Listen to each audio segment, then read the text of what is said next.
প্রাকৃতিকভাবে জন্মানো সবুজ ঘাস খেয়ে বড় হয় এসব গরু।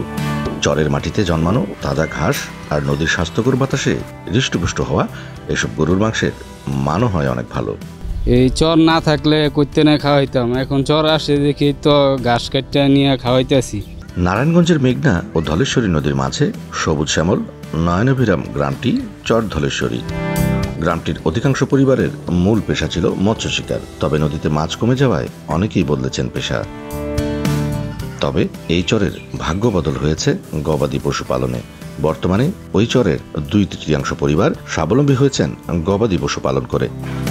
প্রত্যন্ত জনপদে বসবাস করেও গবাদি পশু পালনের মাধ্যমে চরের বাসিন্দারা করেছেন পাকা ঘর, সন্তানদের পাঠিয়েছেন প্রবাসে। 30 বছর ধরে এই গরু পাইলা 2টা পোলা বাইরে দিছি। বায়োগ্যাস করছি, নান্দাবারের সমস্যা হয় গরুর, এলে বায়োগ্যাস করে লইছি। এরপর ওই একটা নতুন বিল্ডিং তুলতাছি। গ্রামে এমন কোনো ঘর নেই যে বাড়িতে 2-4টি গরু ছাগল পালন করা না হয়। সারা বছর গবাদি পশুর দুধ থেকে জীবিকা নির্বাহ করেন তারা।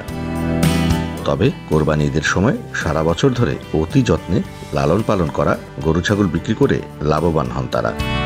এক কথায় গবাদি পশুই তাদের অর্থনৈতিক জীবনকে সমৃদ্ধ করেছে। এই চরধলেশ্বরী গ্রামের মানুষের ছাগল আর গরু পালিত করেই স্বাবলম্বন হয়েছে। আশা আল্লাহ দিলে ভালোই চলতেছে, ভালোই হইতেছে।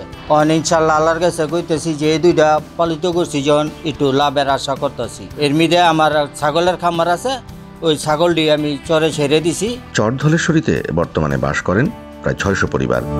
গোখাদ্যের সহজলভ্যতার সুযোগে গবাদি পশু পালন করে স্বাবলম্বী হয়েছেন গ্রামের 4 শতাধিক পরিবার।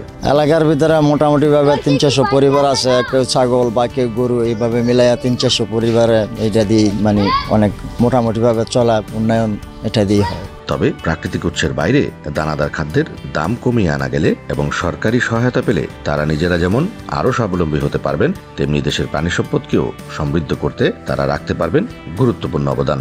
চর ধলেশ্বরী আমরা এখানে গরু পাইলে খুব শান্তি আরাম আছি। ঘাস ঘুষ পাওয়া যায়, দানাদার খাওয়ান কম লাগে, এদিকে খুব সুবিধা আছে আল্লাহ দিলে।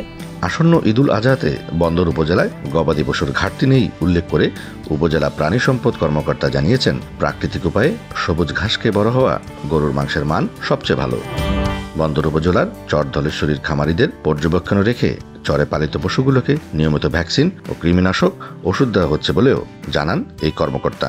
আমরা বর্তমানে ঈদুল আজহা 2024-কে সামনে রেখে প্রায় 500 অধিক খামারি তাদের গরু লালন পালন করছেন আগামী ঈদের হাটে উঠানোর জন্য। এবং আমাদের প্রাণী সম্পদ বিভাগ থেকে সকল খামারে আমাদের স্টাফ পর্যায় থেকে আমরা নিবিড় পর্যবেক্ষণে রেখেছি। চর ধলেশ্বরী গ্রামে তারা 200-এর অধিক খামারি সেখানে প্রাকৃতিক উপায়ে তাদের গবাদি পশুকে লালন করছেন। সেখানে আমাদের বন্দর উপজেলায় কোনো প্রকার ঘাটতি হবে না। 10,000-এর অধিক আমাদের গবাদি পশু এখানে মজুদ আছে।